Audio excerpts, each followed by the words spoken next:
Diabetes is an endocrine disorder that affects our levels of blood glucose. People can be diagnosed with diabetes at any point in their life. Some people have to control it with diet, and some people have to control it with medication.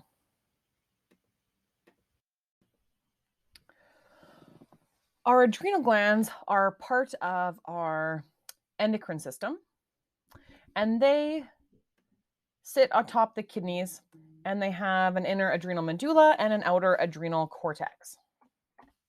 Hypothalamus uses adrenocorticotropic releasing hormone to control the anterior pituitary's secretion of adrenocorticotropic hormone. And then that's going to stimulate the adrenal cortex. The hypothalamus can also directly stimulate the adrenal medulla by direct nerve impulses. So the adrenal medulla secretes epinephrine or adrenaline, as well as norepinephrine, which bring about our emergency response to emergency situations, also known as the fight or flight response. On a long-term basis, the adrenal cortex produces glucocorticoids, similar to cortisone, and mineralocorticoids to regulate our salt and water balance. The adrenal cortex also secretes male and female sex hormones in both sexes, but in very small amounts. So here again, we have our adrenal glands that are stimulated by the hypothalamus via the autonomic nervous system to secrete epinephrine and norepinephrine, or through the pituitary through adrenocorticotropic releasing hormone to adrenocorticotropic hormone, which will stimulate the adrenal cortex. So glucocorticoids are a group of hormones that contain cortisol, which promotes the breakdown of muscle proteins to amino acids. So this is a negative effect on our body. The liver then will break down those amino acids into glucose. And our body takes a lot of energy to do this, and it's not our body's first choice for form of energy. And we also don't want to lose any muscle proteins, because then that will cause our body to become weaker. Cortisol also promotes the metabolism of fatty acids rather than carbohydrates, which spares the glucose. So then both of these are going to raise the blood glucose levels, which can cause our body to gain weight, as well as the high levels of blood glucocorticoids can suppress the immune system function, which can lead to a lower immune response and make it more likely that we'll get sick. Mineralocorticoids, known as aldosterone, one of these is known as aldosterone, and this causes the kidneys to reabsorb sodium ions and excrete potassium ions. So when blood sodium levels and blood pressure are low, the kidneys are going to secrete renin, and this is going to raise aldosterone. We're going to reabsorb more sodium, which is then going to cause more water to be reabsorbed, raising our blood pressure. So we have the adrenal cortex is going to release aldosterone, which is going to increase the absorption of sodium, which increases the absorption of water, raises our blood pressure, and then is going to turn off this system through negative feedback.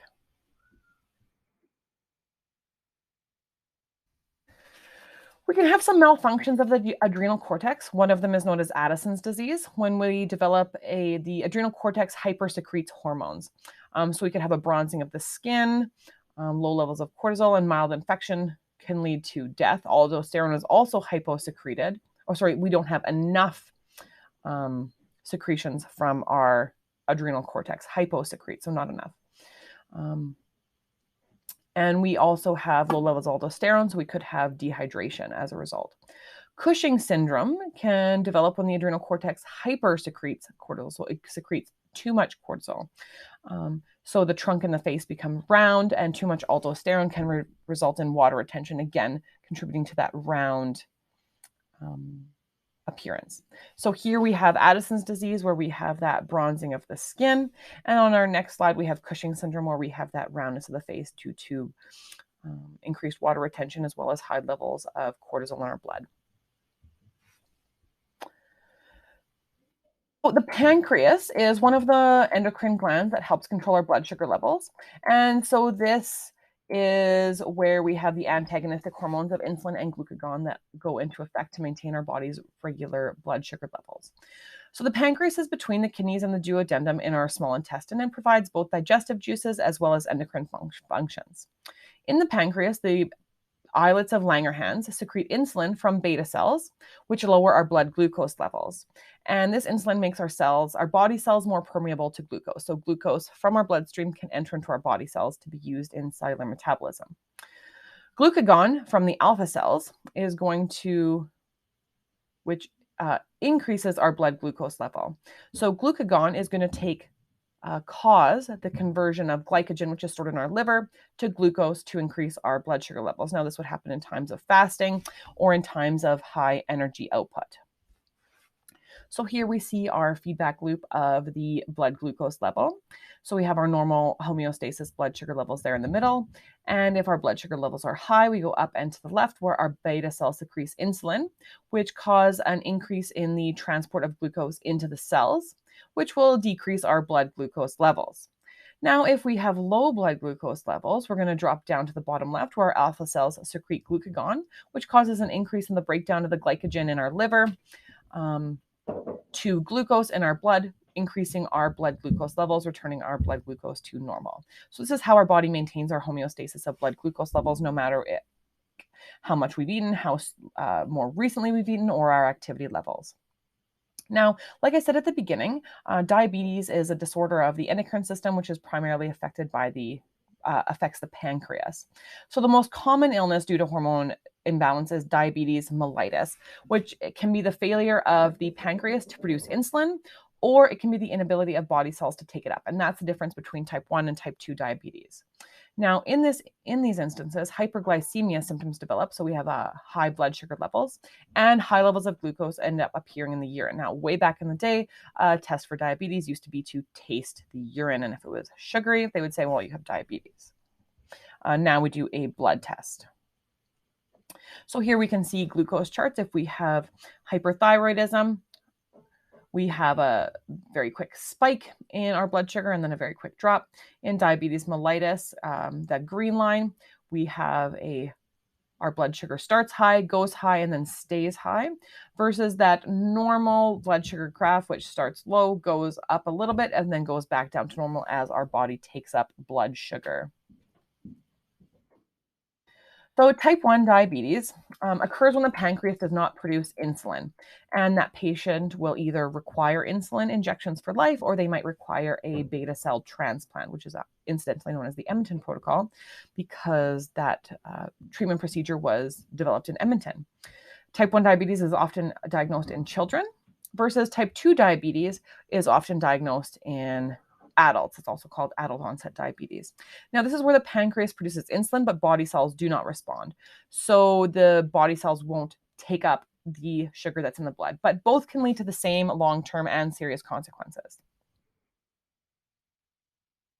So type 1 diabetes is known as insulin-dependent diabetes because you must add insulin to your body, either through injections or through a islet transplant. This is hereditary, but it may skip generations. It's not necessary that if somebody who has type 1 will have children who have type 1. And this means you need to have rigorous blood monitoring with type 1 diabetes. So often people with type 1 diabetes will consider getting a blood monitoring system that they can wear all the time and an insulin pump. So they can, when they're going about their day, their blood sugar is being monitored all the time. And because insulin's a protein, it's going to be digested if taken orally, so it must be an injection system to get that insulin into your bloodstream. So you have to monitor your blood to detect both hypoglycemia, where you need more sugar, or hypoglycemia, where you need more insulin to reduce your blood sugar.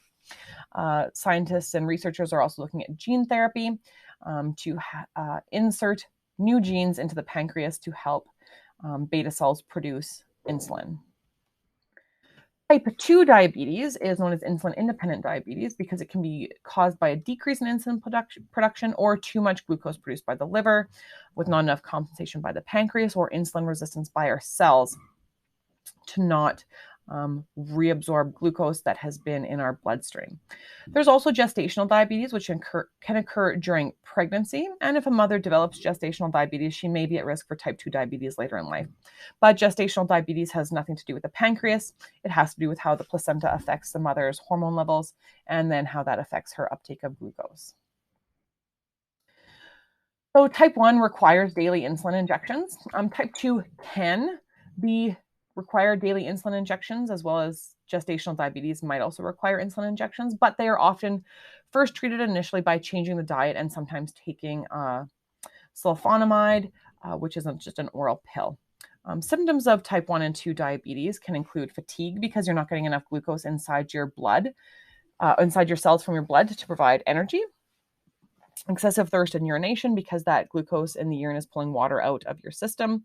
Increased appetite. Type 1 diabetes people will often have weight loss as well, and you're more susceptible to infection.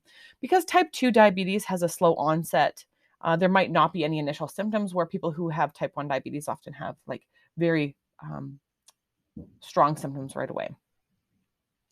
And there can be many complications of diabetes, including ketoacidosis, where fats are broken down, as well as decreased blood flow in the body, leading to some limb swelling and infection issues. There's another disorder known as diabetes insipidus, which has nothing to do with insulin but antidiuretic hormone production in the pituitary. So with antidiuretic hormone production is decreased, it can cause frequent urination, which is one of the symptoms of diabetes, which is why this was called the diabetes insipidus. When we look at other endocrine glands,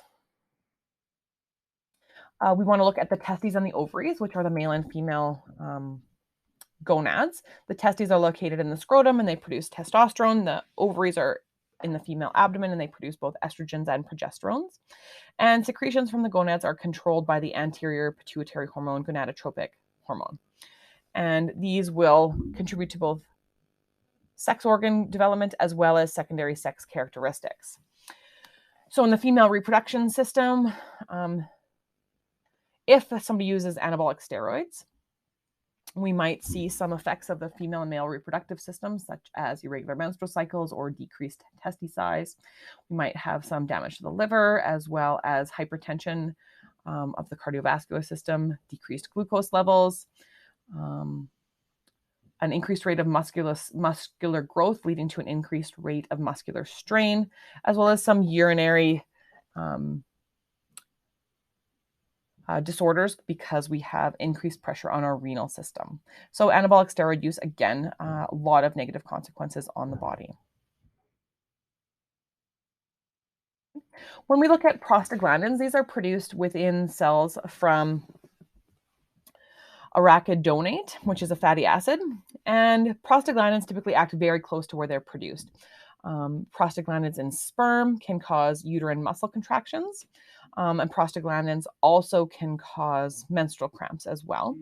Aspirin is a prostaglandin, is very effective in counteracting the pain caused by prostaglandins. Now, just to wrap up our chapter summary. So hormones are chemical signals that affect the activity of target cells, glands, or tissues. They are typically ductless and will put hormones directly into the bloodstream. And the hypothalamus, which is part of the nervous system, controls the endocrine system through the pituitary gland. The anterior pituitary produces several hormones, some of which control other endocrine glands, and then the posterior pituitary will store hormones that are produced by the hypothalamus. Growth hormone is produced by the anterior pituitary. Giants are due to overproduction of growth hormone, and pituitary dwarfs are due to the underproduction of human growth hormone. The thyroid produces two hormones, one which controls our metabolism and the other which lowers blood calcium. The parathyroid gland produces hormones that then will raise blood calcium in an antagonistic fashion. The adrenal glands produce hormones that help us respond to stress. Malfunctions of the adrenal gland can lead to symptoms of Addison's disease and Cushing's disease. The pancreas secretes hormones that regulate blood glucose levels, and a malfunction of the glands in the pancreas can cause diabetes mellitus, which occurs when cells are unable to uptake the glucose in the blood, and then it's excreted in our urine. The gonads, the testes, and the ovaries produce sex hormones, and they're going to control our secondary sex characteristics. Now, there's many other tissues, not necessarily considered endocrine glands, that secrete hormones, and all together the hormones are going to influence the metabolism of their target cells. Thank you for joining me and learning about the endocrine system. Hope you had a great day today. Catch you next time. Bye.